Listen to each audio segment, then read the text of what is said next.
சுடர் நேயர்களுக்கு வணக்கம். பிரான்ஸ் யூத வழிபாட்டு தலத்துக்கு தீ வைத்தவர் சுட்டுக்கொலை. லெபனானில் இஸ்ரேல் தாக்குதல், 3 பேர் பலி.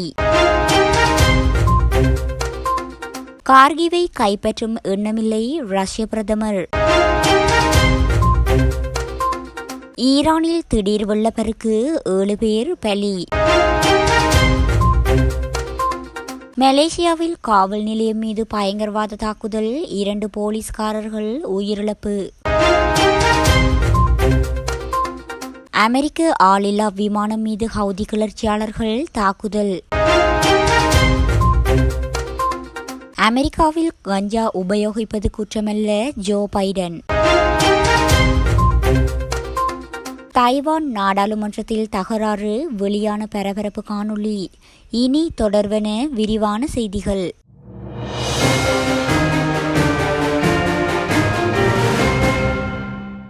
பிரான்சில் உள்ள ஜூத வழிபாட்டு தலத்துக்கு தீ வைத்த இளைஞரை அந்த நாட்டு காவலர் சுட்டுக் கொன்றார்.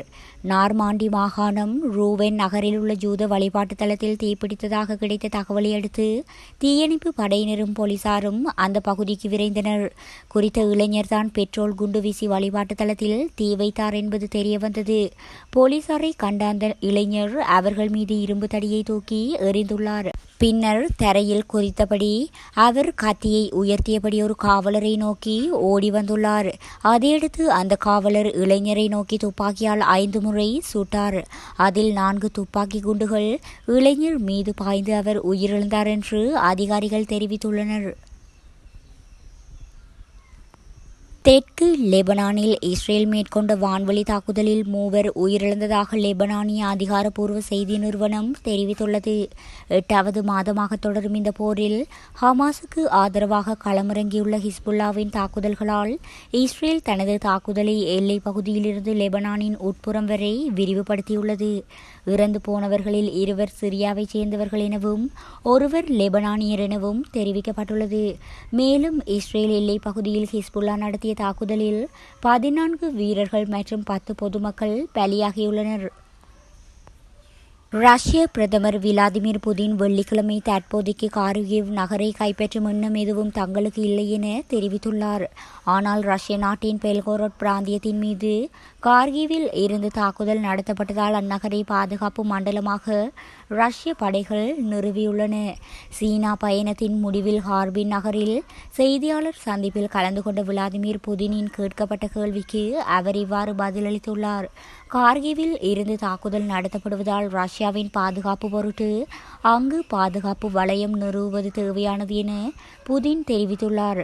ரஷ்ய தலைவர்கள் கார்கிவ் நகரை மீண்டும் மீண்டும் ரஷ்யாவின் நகரம் என்றே குறிப்பிட்டு வருகின்றனர். இந்த நிலையில் தற்போதைக்கு மட்டுமாக இருந்தாலும் புதின் இவ்வாறு திட்டமில்லை என தெரிவிப்பது முதல் முறை என தெரிவிக்கப்படுகிறது. பாரசீக வளைகுடா நாடுகளின் ஒன்றான ஈரானின் கடந்த சில தினங்களாக இயல்பை காட்டிலும் அதிகளவு மழை பெய்து வருகிறது. இந்நிலையில் ஹொரசன் ரசவி மாகாணம் மசாத் நகரில் கனமழை பெய்துள்ளது. இதனால் தாழ்வான பகுதிகளில் வெள்ளம் பெருக்கெடுத்து ஓடியுள்ளது. மேலும் அங்குள்ள குடியிருப்பு கட்டடங்கள் நீரில் மூழ்கி தத்தளித்தன.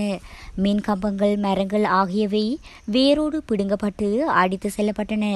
முன்னெச்சரிக்கை நடவடிக்கையாக அங்கு மின்சார விநியோகம் துண்டிக்கப்பட்டது. 250 பேர் மீட்கப்பட்டு பாதுகாப்பான பகுதிகளுக்கு அழைத்து செல்லப்பட்டனர்.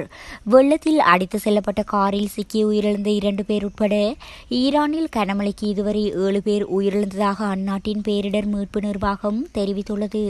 காணாமல் போன 12 பேரை தேடும் பணி தீவிரமாக இடம்பெற்று வருகின்றமையும் குறிப்பிடத்தக்கது. மலேசியாவின் ஜோஹோர் மாநிலம் உலுதிரம் நகரில் உள்ள ஒரு காவல் நிலையத்தில் இன்று அதிகாலையில் மர்ம நபர் புகுந்து திடீரென தாக்குதல் நடத்தினார். இந்த தாக்குதலை தொடர்ந்து அனைத்து காவல் நிலையங்களும் உஷார்படுத்தப்பட்டு பாதுகாப்பு பலப்படுத்தப்பட்டது. அல் கைதாவுடன் இணைந்த ஆயுத குழுவான ஜே இந்தோனேசியாவிலும் தென்கிழக்கு ஆசியாவிலும் இஸ்லாமிய அரசை நிறுவுவதை நோக்கமாக கொண்டு செயல்படுகின்றது. பாலியில் கடந்த 2002ஆம் ஆண்டு 200க்கும் மேற்பட்டோரை பழிவாங்கிய குண்டுவெடிப்பினை பின்னணியில் இந்த அமைப்பு உள்ளமையும் குறிப்பிடத்தக்கது. அமெரிக்காவின் MQ-9 ரீப்பர் கண்காணிப்பு விமானம் மீது ஜெர்மனியில் உள்ள ஹவுதி கிளர்ச்சியாளர்கள் தாக்குதலை மேற்கொண்டுள்ளனர். செங்கடல் பகுதியில் கண்காணிப்பு பணியில் ஈடுபட்டிருந்த ஆளில்லா விமானத்தை இலக்கு வைத்தே தாக்குதல் மேற்கொள்ளப்பட்டிருந்தது.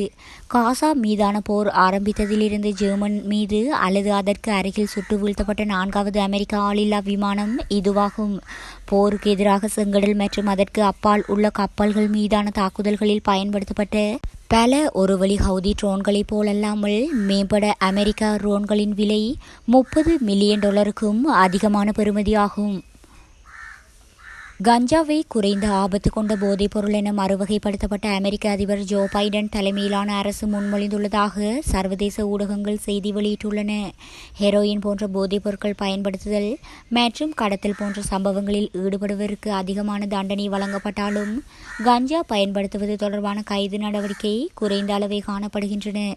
இது தொடர்பாக அமெரிக்க அதிபர் ஜோ பைடன் மேலும் தெரிவிக்கையில், கஞ்சா பயன்படுத்தியதற்காக யாரும் சிறையில் இருக்கக்கூடாது. கஞ்சாவை அணுகுவதில் தோல்வியுற்றதால் பல உயிர்கள் பாதிக்கப்பட்டுள்ளதுடன் அந்த தவறுகளை சரி செய்வதில் நான் உறுதியாக இருக்கின்றேன் என தெரிவித்துள்ளார். தைவான் நாடாளுமன்றத்தில் சீர்திருத்த நடவடிக்கைகள் தொடர்பான வாக்கெடுப்பின் போது முக்கிய கட்சிகளின் அரசியல் பிரதிநிதிகளிடையே தகராறு ஏற்பட்டுள்ள காணொலியானது சமூக வலைதளங்களில் வெளியாகி பரபரப்பை ஏற்படுத்தியுள்ளது. சபாநாயகரின் இருக்கைக்கு அருகில் சென்ற பிரதிநிதிகள் மேசை மீது ஏறி நின்று கூச்சலிட்டும் ஒருவரை ஒருவர் இருக்கையிலிருந்து கீழே இழுத்தும் தாக்கிக் கொண்டுள்ளனர்.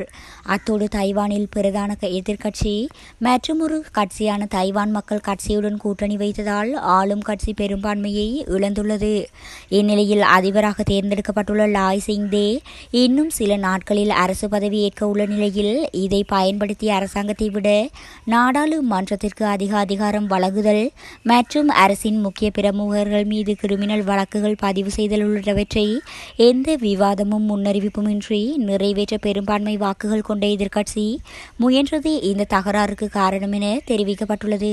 மேலும் கடந்த 2020ஆம் ஆண்டு அமெரிக்காவிலிருந்து பன்றிகளை இறக்குமதி செய்யும் விவகாரத்தில் வாக்குவாதம் ஏற்பட்டு கட்சியினர் ஆளும் கட்சியினர் மீது பன்றியின் குடலை எறிந்து தைவான் நாடாளுமன்றத்தில் சர்ச்சையை ஏற்படுத்தியது குறிப்பிடத்தக்கது.